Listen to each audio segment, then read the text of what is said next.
रहे हैं city India news channel हक की आवाज। पैराडाइज फंक्शन पैलेस महबूब नगर।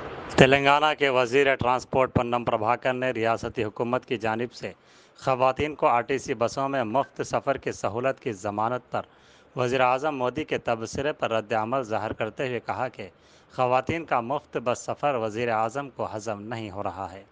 उन्होंने कहा कि बाज़ रियासतें वहाँ के हालात को देखते हुए माशी तरक्की के लिए ख़वातीन को मुफ्त सफ़र फराहम कर रही हैं।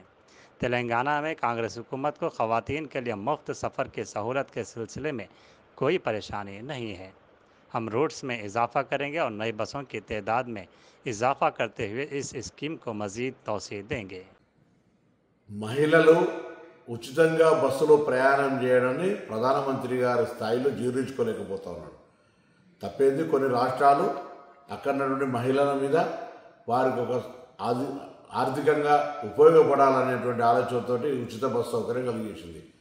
వాస్తవంగా దీనికి మెట్రోకు సంబంధం లేదు. మెట్రో ప్రయాణికుల సెక్టర్ మెట్రో ప్రయాణికులదే. ఇవాళ కూడా మెట్రో పరంగా ఇంటర్వ్యూ చేస్తే ఇంకా బోగిలు పెంచమని అడుగుతూ ఉన్నారు.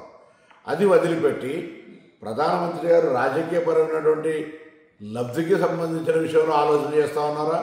ఇంత బస్సు ప్రయాణానికి సంబంధించినటువంటి దాని మీద ప్రధానమంత్రి గారు ఎందుకు ఆ విధంగా వ్యవహారం చేస్తుందో తెలియదు. కానీ తెలంగాణ రాష్ట్ర ప్రభుత్వం కాంగ్రెస్ పార్టీ తప్పకుండా మహిళలకు ఎవరన్నీ తెలంగాణలో ఉన్నటువంటి హైదరాబాద్లో మెట్రో వాళ్ళు ఏం చేసినా ఇంకోరు ఏం చేసినా ఉచిత బస్సు ప్రయాణం అనేటువంటి ఏ ఇబ్బంది భవిష్యత్తులో ఉండదు.